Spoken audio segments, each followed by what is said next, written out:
प्रिय विद्यार्थियों, हिंदी परिवार की ऑनलाइन पाठशाला में आपका हार्दिक अभिनंदन, स्वागत है।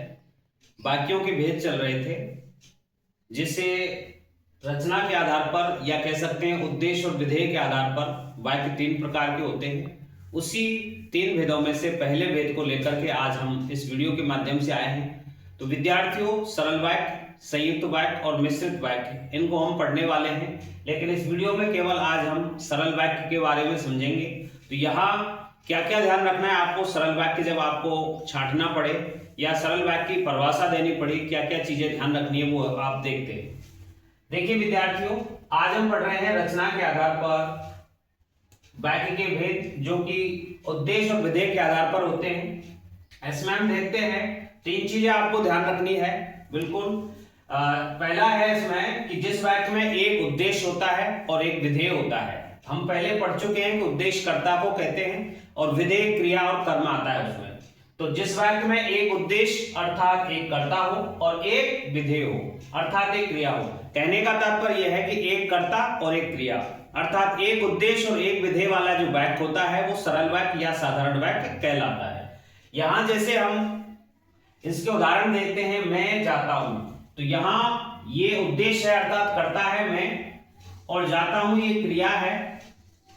तो यहाँ उद्देश्य और विधेय एक एक है, इसलिए सरल या साधारण वाक्य होगा। दूसरा उदाहरण देखते हैं, पानी बरस रहा है, उद्देश्य है पानी, बरस रहा है ये है आपका विधेय। तो एक उद्देश्य एक विधेय है अर्थात एक कर्ता एक क्रिया है, तो यहाँ पर साधारण वाक्य या सरल वाक्य होगा।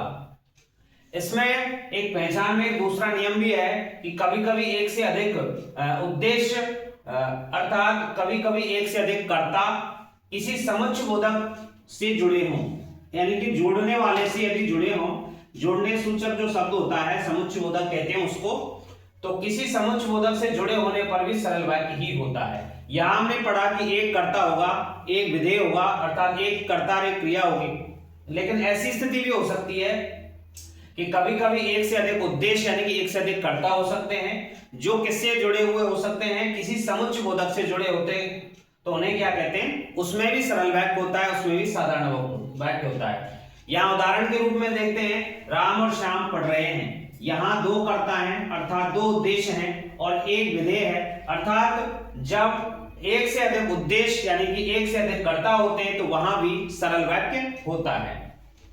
तीसरा जो नियम है इसका सरल वाक्य या साधारण वाक्य का, उसमें जिस प्रकार से हमने देखा कि एक से अधिक उद्देश्य हो सकते हैं, एक से अधिक कर्ता हो सकते हैं, उसी प्रकार से आया है इसमें कि कभी कभी सरल वाक्य में विधेय एक से अधिक पदों में भी हो सकता है, विधेय एक से अधिक पदों में भी हो सकता है, लेकिन मुख्य विधेय एक होता है। ये ध्यान रखना है आपको, विधेय एक से अधिक हो सकते हैं लेकिन जो मुख्य विधेय होगा वो एक होगा।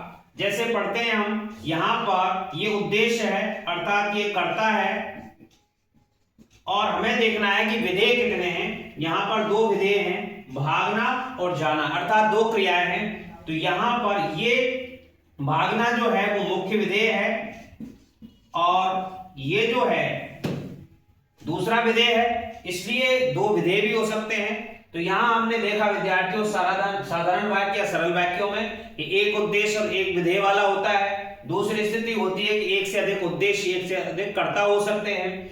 तीसरा देखा कि किसी भी सरल वाक्य या साधारण वाक्य में एक दो या एक से अधिक विधेय अधिक पदों में एक से अधिक पदों में भी हो सकते हैं, लेकिन मुख्य विधेय एक ही होता है। तो ये देखा आपने सरल वाक्य कैसा होता है, इसकी संरचना कैसी होती है। मिलते हैं अगले वीडियो के साथ, तब तक के लिए धन्यवाद।